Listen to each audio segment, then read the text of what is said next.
Okay, this is our daily Mishnah study for those who have yard sites for tonight, which is the 29th of Nisan.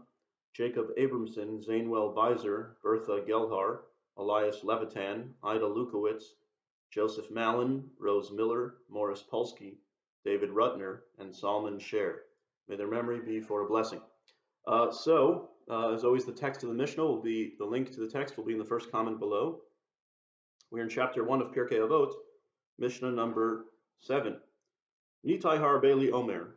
Nitai of Arbel says, Harchek mishachen ra, v'al tischaber l'rasha. Distance yourself from a bad neighbor. Do not associate with a wicked person. V'al tityaesh min ha'puraniot. And do not despair of retribution. Okay, another message in threes, easy to remember, a lot of threes.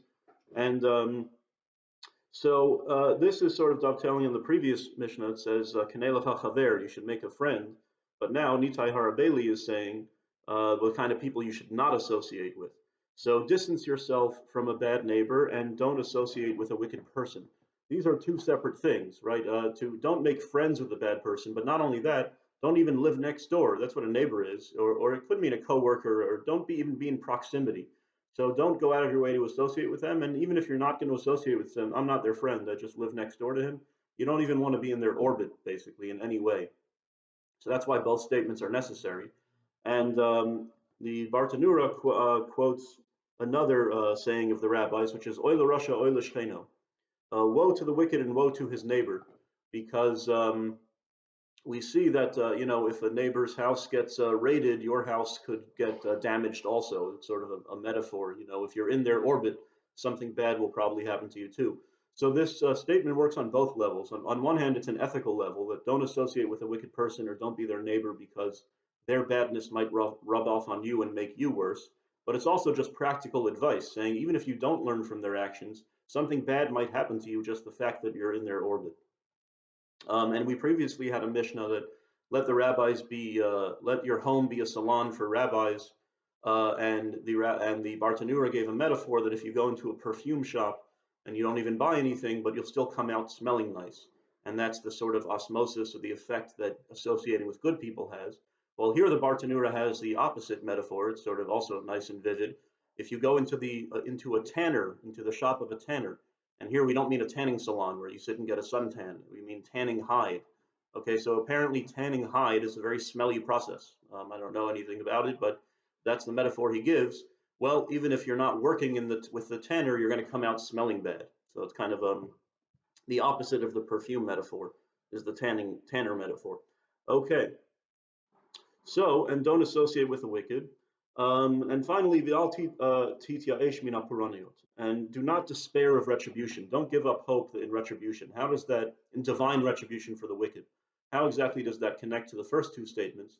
Well, Bartanura says it's saying that you might want to associate with the wicked because you're saying, well, he's on top of the world. He drives a Ferrari. This drug dealer is doing very well. Police haven't caught to him yet. But don't give up your faith. He will get his, and he's going down at some point. And even if not in this world, by the way, if he manages to die without getting arrested or something, then he'll go to hell in the next world. He'll get his divine retribution in the next world. And as Jews, we don't believe in eternal damnation. The rabbis say the maximum sentence someone can get in Gehenna, in hell, is 12 months, whatever that means. Might be some kind of metaphor, and we say Kaddish for 11 months because you don't want to imply that your loved one, their soul needs to be elevated for the maximum term, or that God forbid they're in hell at all. So kind of that's where 11 months comes from. So we always assumed our loved ones are in heaven, but you say Kaddish to elevate their soul through the seven heavens even more. Once again, we don't really know what these things mean, but okay. But anyway, don't give up your hope in retribution. I would say if you've ever seen a gangster movie like Scarface or Godfather, it always starts with the gangster on top of the world and rich, and he always goes down in the end. That's the lesson. So that's what the Mishnah is saying. Ancient wisdom is the same. Okay, so with that, we will say the memorial prayer. Eloah slichos, chanun v'rachum, erech hapayim v'rav chesed, amsei kaparas pesha v'akrovas yasho, menucha nechon atachas kanfei ashkina, b'malos kadoshim v'taharim, zor harakiam, asirim es nishmos kol ahazkaros shel halayla, shel chuli olama. Ana balarachmim zachor lehem latova kol zchuyosem etzikoseim ba'artzos achayim, Upsach lahem shari tzedek va'ora sharichem levachanina b'seser kenefecha tastirehem liolamim. B'tzor b'tzor achayim is nishmasem. Adonai nachlasam yanuchu b'shalom mishkavam minomar amen. Okay, and we will say the prayer in English following the study of Mishnah. Please, O Hashem, full of mercy, for in your hand is the soul of all the living and the spirit of every human being. May you find favor in our Torah study and prayer for the souls of Jacob Abramson, Zainwell Beiser, Bertha Gelhar, Elias Levitan, Ida Lukowitz, Joseph Mallon, Rose Miller, Morris Polsky, David Rutner, and Salman Sher, in whose memory we study and pray. Continue to accept them with love and affection, and send them your holy and pure angels to lead to settle into the tree of life. You're the souls of the righteous and devout, to enjoy the radiance of your presence, to satiate them from your good that is concealed for the righteous. May their body repose in the grave with proper contentment, pleasure, gladness, and peace, as it is written. Let him enter in peace, let them rest on their beds, everyone who has lived in his proper way.